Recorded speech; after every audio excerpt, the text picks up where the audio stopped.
Hi class and welcome to our classroom. Are you ready? 1, 2, 3, 4, 5, 6, 7,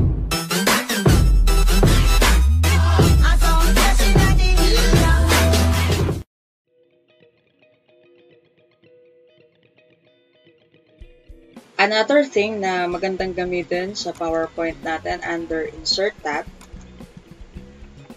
ay yung SmartArt. SmartArt is used for graphics at marami ditong options. So, merong mga categories dito na pwede natin pagpilian. So, paano natin siya pwedeng mailagay at magamit sa ating PowerPoint? So, maglagay muna tayo dito na slide. Ayan, so may blank slide na tayo. So, click tayo dito ng SmartArt. And pwede na tayong mamili dito ng mga SmartArt na gagamitin natin. So, yung first category ay all. So, lahat ng SmartArt available ay nakalagay. So, meron lang siyang division based on their category. Pero, pwede tayong mag-jump directly to those category by clicking the category name on the left panel of our dialog box. So, basically, parang itong graphic organizer na ginagamit natin when giving instruction or doing presentation. So, halimbawa, pipili tayo, gamit tayo ng isa sa mga organizer ng cycle. And then, pag may napili na tayo dito, makikita natin yung preview or display niya dito sa right side panel and yung pangalan ng napili nating SmartArt graphic and then yung short description or explanation kung saan siya ginagamit or saan siya pwedeng gamitin. And then when you press OK, maglo-load na siya sa inyong slide and then pwede tayong mag-edit ng text dito sa bawat circle niya. And then kapag selected yung ating SmartArt, makikita natin na merong additional tabs dito sa taas at meron ding additional ribbons.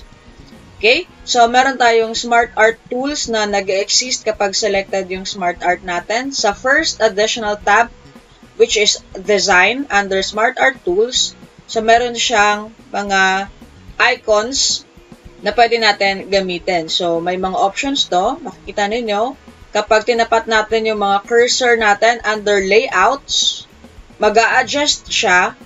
Okay? Ayan, following the layout. So, marami tayong options na pwedeng magamit. Ayan. Ito rin yung mga existing na cycle SmartArts doon sa ating dialog box kanina. So, pwede natin siyang directly palitan kung magbago yung isip natin. Okay? So, stick muna tayo dun sa pinili natin.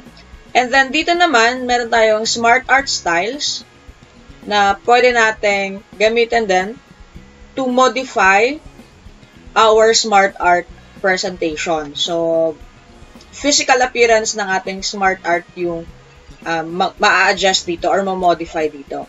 Yan. May mga options tayo na pwedeng magamit. So, meron tayong 3D or 3-dimension presentation for our SmartArt.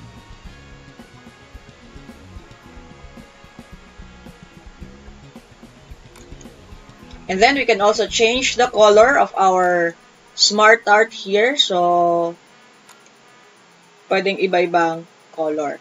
So, pwede tayong magdagdag ng circle. Kung dito sa basic cycle SmartArt natin ay kulang pa yung mga circles na meron siya. So, pwede tayong mag-add shape. Ayan. So, makikita natin naging 6 na siya. Okay.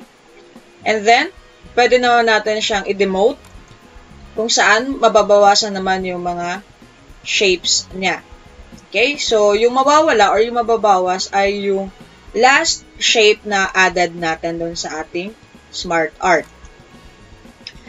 Makikita rin naman natin yung arrow natin ay pwede natin palitan or ibahin yung direction. So, these arrows are going to the right or clockwise. So, pwede natin siyang baliktarin.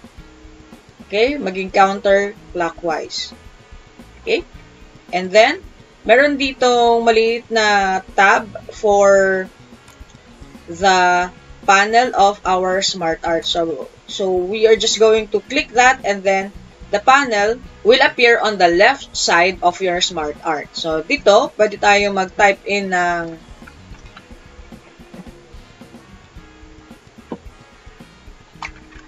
text, and then it will appear on your SmartArt.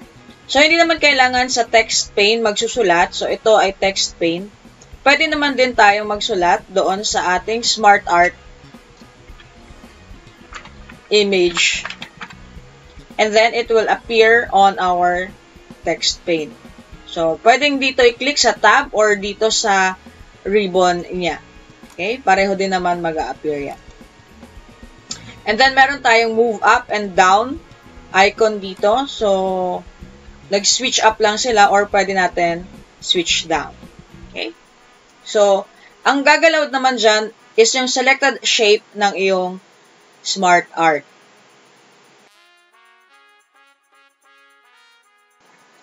Another feature that we can use in PowerPoint 365 is yung chart.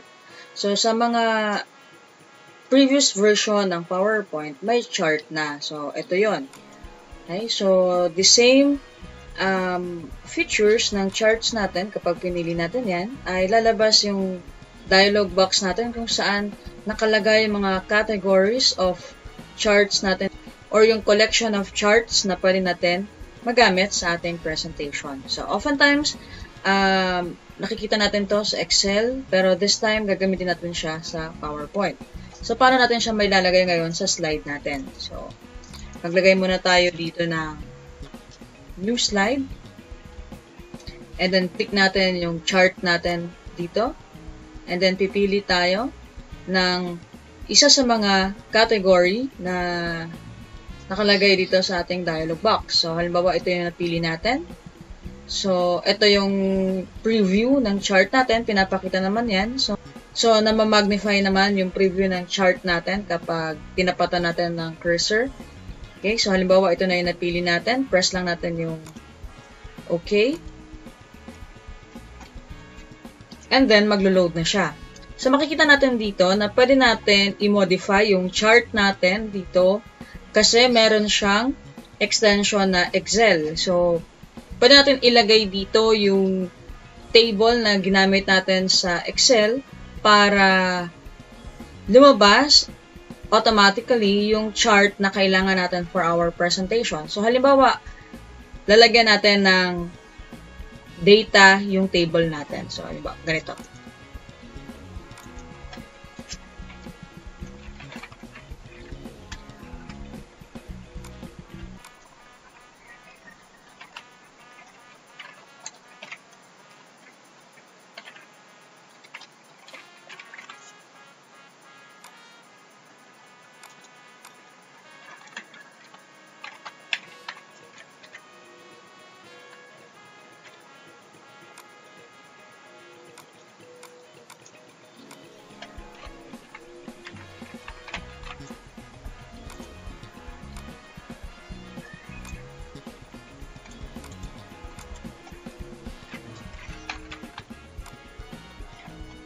So, makikita natin sa chart natin as we edit the table on top of it, dun sa Excel natin, nag-a-adjust yung ating chart dito. And then, meron tayong legend. And then, meron tayong label dito for our chart. So, makikita natin yan at madali na nating mai-edit or ma-modify yung chart na gagamitin natin for our presentation. At kung nagustuhan ninyo yung video natin ngayon, i-click nyo na ang like button at mag-subscribe na rin kayo para maging updated kayo sa mga susunod pa nating klase. Thank you very much for watching and always remember to be kind to one another. God bless.